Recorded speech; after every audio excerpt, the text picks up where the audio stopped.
கர்த்தருக்கு ஸ்தோத்திரம். கிறிஸ்துவுக்குள் பிரியமானவர்களே, அனுதினமும் தேவனோடு. இன்றைய தலைப்பு, கர்த்தரையே சேவிப்போம். உங்கள் தேவனாய கர்த்தரையை சேவிக்க கடவீர்கள். யாத்திராகமம் 23வது அதிகாரம் 25வது வசனம். தேவ பிரசன்னமே முக்கியம். மெய் தேவனாய கிறிஸ்துவை ஆராதிக்கிற நாம் அவரை உண்மையாய் சேவிக்கிறோமா? ஞாயிற்றுக்கிழமைகள் தவறாமல் ஆலயத்திற்கு போகிறோம், ஆராதனைகளில் பங்கு பெறுகிறோம் என்பதற்கு மேலாக தேவனுக்கும் நமக்கும் இடையே உள்ள உறவு எப்படி இருக்கிறது? தினந்தோறும் அவரோடு பேசுகிறோமா? தேவ பிரசனம் நம் வாழ்க்கையில் இருக்கிறதா என்பதை சிந்தித்து பாருங்கள்.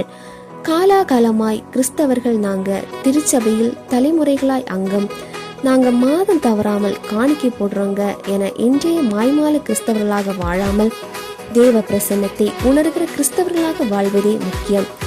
எனக்கு ஆராதனை செய்ய என் ஜனங்களை அனுப்பிவிடு என்பதாக தேவன் மோசேயின் மூலம் பார்வோனிடம் உரைத்ததை அறிந்திருக்கிறோமே. அப்படியானால் தேவனின் எதிர்பார்ப்பே ஜனங்கள் தேவனை சேவித்து அவருடைய பிள்ளைகளாக வாழ்வதல்லவா?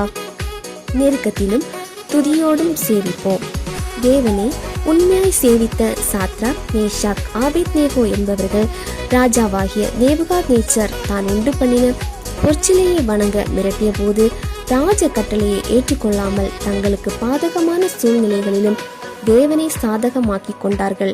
இவர்களைப் போல கஷ்டத்திலேயும் நெருக்கத்திலேயும் தேவனை சேவிக்க வேண்டும்.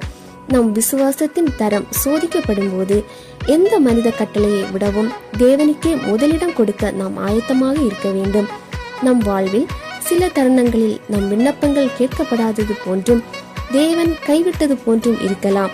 இத்தகைய வழிகள் மத்தியிலும் அவரை துதியின் ஓசையோடு சேவிக்கும் போது தேவன் நம் வாழ்க்கையிலும் பெரிய காரியங்களை செய்வார்.